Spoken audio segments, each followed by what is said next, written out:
اچھا بخاری صاحب، دو چیزیں ہیں. ایک تو چیئرمین پی ٹی آئی کے نااہل ہونے کی بات، جس پر میر صاحب نے بھی کہا ہے وہ اپنی اپنی رائے ہوتی ہے. میں آپ کی رائے لے لیتی ہوں کہ آپ کو بھی ایسا ہی لگتا ہے، کیونکہ خان صاحب بھی یہ بار بار جو ہے وہ کہہ چکے ہیں، چیئرمین پی ٹی آئی یہ کہہ چکے ہیں کہ مقصد یہی تھا، اب الیکشن جو ہے وہ ہو جائیں گے. اس طرح کی باتیں بھی وہ کرتے رہے ہیں.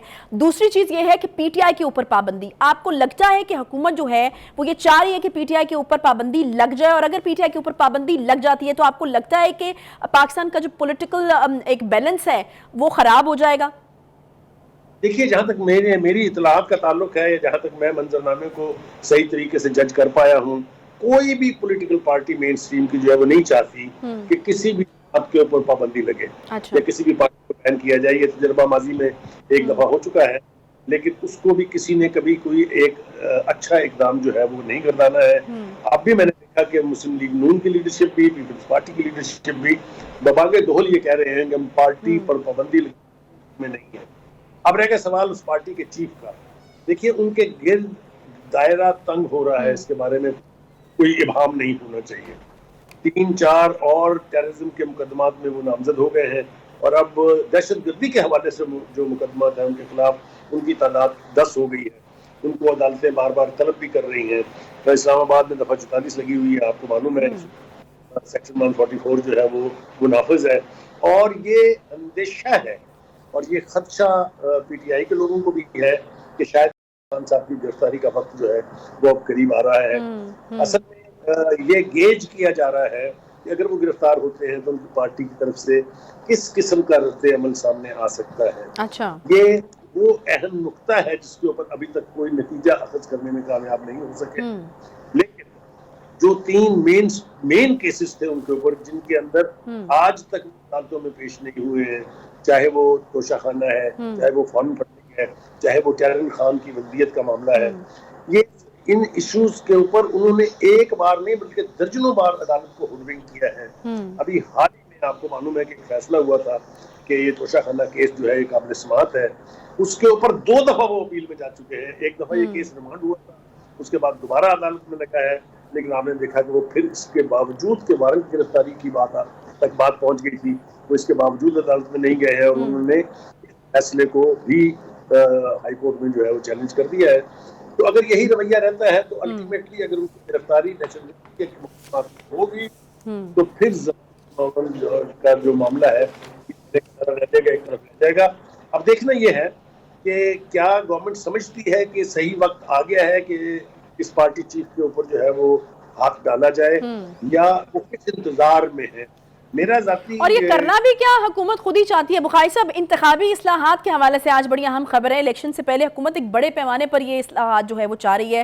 فیصلہ کر لیا گیا ہے، اور اس میں ایک چیز جو ہے وہ یہ بھی ہے کہ اگر کسی پارٹی پر پابندی لگانی ہے تو سپریم کورٹ کی بجائے وہ اختیار جو ہے وہ پارلیمنٹ کے پاس جائے. دیکھیے، پہلی بات تو یہ ہے کہ یہ الیکٹرل ریفارمز کی بات پہلی دفعہ نہیں ہو رہی ہے. آپ کو یاد ہوگا کہ خود جب پی ٹی آئی کا دور حکومت تھا اس کے دوران بھی یہ بات کی گئی تھی کہ جی الیکٹرل ریفارمز کرنی ہے. پھر اس کے بعد آپ کو یاد ہے یہی ایک کمیٹی بنی تھی جس کے اندر علی ظفر صاحب بھی ہیں. اس کمیٹی نے بھی کوئی فیصلہ کر کے نہیں دیا ہے.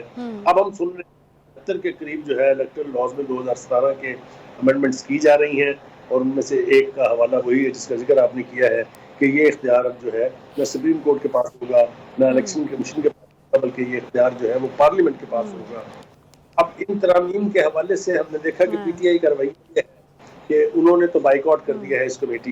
لہٰذا جس اجلاس کا آپ حوالہ دے رہی ہیں جس میں آج یہ ڈیولپمنٹ ہوئی ہے اس کو تو انہوں نے بائیک آؤٹ کر دیا ہے. لہٰذا یہ تو طے ہو گیا پی ٹی آئی ان اصلاحات کو تسلیم نہیں کرے. ویسے اس کی وجہ کیا ہے بخاری صاحب؟ یہ تو میرے خیال میں اس کو مزید صاف اور شفاف بنانے کے لیے کی گئی اصلاحات، اور یہ سوٹ کرتا ہے پی ٹی آئی کو.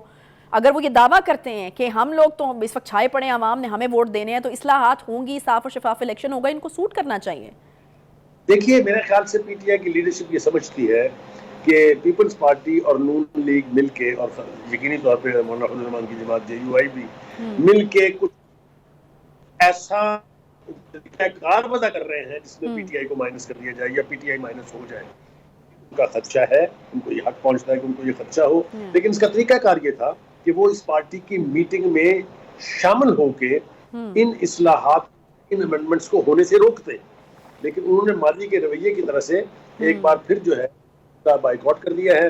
اور اس پروسیس سے علیحدہ رہ کے انہوں نے موقع فراہم کیا ہے حکومت کو کہ وہ کی امینڈمنٹس کر کے اور معاملے کو آگے بڑھائیں. جی صحیح. اچھا بخاری صاحب، پرویز خٹک صاحب کے حوالے سے بھی خبر جو ہے وہ آ گئی ہے، نوٹیفیکیشن نکل چکا ہے، پی ٹی آئی نے ان کو اپنی پارٹی سے نکال دیا ہے. تو یہ بہت بڑا دھچکا ہے میرے خیال میں پی ٹی آئی کے لیے، اس طرح سے بھی کہ ان کو نکالنا پڑ رہا ہے، کیونکہ پرویز خٹک صاحب کی افادیت سے کون واقف نہیں ہوگا پی ٹی آئی کے اندر بھی. دیکھیے گزارش یہ ہے کہ میرے خیال سے جیسا کہ ایک رویہ ہم نے دیکھا ہے پارٹی کے چیف کا، وہ ہر اس ٹہنی کو کاٹ رہے ہیں جس کے اوپر وہ خود بیٹھے ہیں، چاہے وہ پنجاب کی اس کو تحلیل کر دیا، کے پی کے کی اسمبلی تھی جو ان کی اسٹرینتھ تھی اس کو تحلیل کر دیا، 155 لوگوں کو نیشنل اسمبلی سے لے کے باہر آ گئے اور کہیں کے رہے نہ گھر کے نہ گھاٹ کے. لیکن جو اس وقت فیصلہ انہوں نے کیا ہے، یقینی طور پہ جنہوں نے پارٹی کے ڈسپلن کی خلاف ورزی کی ہے ان کے خلاف ایکشن ہونا چاہیے. لیکن Pervez Khattak is one person جس کی وجہ سے کے پی کے میں 2 دفعہ ان کو اکثریت حاصل ہوئی ہے. میں سمجھتا ہوں اٹس اے سوئسائڈل ایکشن. انہیں چاہیے تھا لیڈرشپ کو کہ وہ پرسو کرتے ان کے بارے میں جتنی لوس گفتگو کی گئی، جتنے انگارڈڈ بیانات دیے گئے، اس نے ان کو انوائے کیا ہے. انہوں نے شو کا نوٹس ایشو کیا تو انہوں نے کہا تھا کہ میں سرکاری ملازم نہیں ہوں جو ان نوٹسز کے جواب دیتا ہوں. سے ان کے قد کاٹ کے لیڈر کے لیے نوٹس کا ایشو ہونا یقیناً ان کی اور ان کی شان میں گستاخی تصور کیا گیا ہوگا. صحیح، ایک بڑا نقصان ہے پی ٹی آئی کے لیے، اور خیبر پختونخوا میں اب پی ٹی آئی کے لیے دوبارہ حکومت بنانا دیوانے کے خواب جیسا ہو سکتا ہے. جو آئی ایم ایف کے بورڈ کی میٹنگ ہے اور وزیراعظم شہباز شریف صاحب نے قوم سے اپیل کی ہے کہ دعا کیجئے کہ آج جو یہ مسئلہ ہمارا حل ہو جائے، پروگرام منظور ہو جائے. بخاری صاحب یہ اپیل کی گئی ہے وزیراعظم صاحب کی طرف سے، قوم تو دعائیں کافی عرصے سے کر رہی ہے کہ مسئلے جو ہیں وہ حل ہو جائیں، لیکن مجھے یہ بتائیے گا کہ کیا واقعی مسئلے حل ہو جائیں گے؟ کیونکہ ساتھ ساتھ وزیراعظم صاحب نے ڈرایا بھی، انہوں نے کہا کہ کھیر یا حلوہ نہیں، یہ بہت مشکل پروگرام ہے اور مجبوری میں لے رہے ہیں. دیکھیے میں نے گزارش کی پہلے کہ بہت سارے لوگ ایسے تھے جن کی خواہش تھی کہ ایسا نہ ہو. اگر آپ کو یاد ہو کہ پی ٹی آئی جب حکومت سے باہر نکلی تو انہوں نے شوکت ترین صاحب نے 2 صوبائی وزرائے خزانہ کو کہا کہ ایک لیٹر لکھ دیجیے آئی ایم ایف کو کہ قرضہ نہ دیا جائے پاکستان کو، کیونکہ پاکستان یہ قرضہ ادا کرنے کی پوزیشن میں نہیں ہے. آپ تصور کیجئے کبھی ایسا ہوا ہے دنیا کے کسی بنانا ریپبلک میں بھی کہ پاکستان کے نیشنل، پاکستان کے ذمہ دار عہدوں پر فائز لوگ جو رہے ہوں وہ اس قسم کی سازش کریں؟ ایک تو یہ کہ ان کے لیے یقینی طور پہ یہ لمحہ ماتم ہوگا، وہ اپنے چہرے اپنے بال نوچ رہے ہوں گے اس وقت. اور دوسری بات یہ ہے کہ جہاں وزیر اعظم نے کہا کہ دعا کرنی چاہیے قوم کو کہ آج وہ معاہدہ ہو جائے جو آخری منزل ہے جس کے بعد فنڈ ریلیز ہو جائیں گے. یہ تو ایک صورتحال ہے. دوسری صورتحال یہ ہے کہ جس چیز کا دعویٰ کیا گیا تھا حکومت کی طرف سے، خاص طور سے پرائم منسٹر کی طرف سے اور پاکستان مسلم لیگ نون کی قیادت کی طرف سے، اور آلسو پیپلز پارٹی، اس کو بھی کریڈٹ جاتا ہے اس کا کہ ہمیں دوست ممالک جو ہے اس مشکل وقت میں ہماری مدد کریں گے. وہ مدد جس کو ایک خواب کہا جا رہا تھا، جس کے بارے میں مجھے اچھی طریقے سے یاد ہے کہ پی ٹی آئی کی ٹاپ لیڈرشپ کے بیانات یہ تھے ان کو کوئی منہ لگانے کے لیے تیار نہیں ہے، ان کو کوئی 2 ٹکے نہیں دے گا. آپ نے سنے وہ، ہم نے اس کے اوپر بات چیت بھی کی ہے.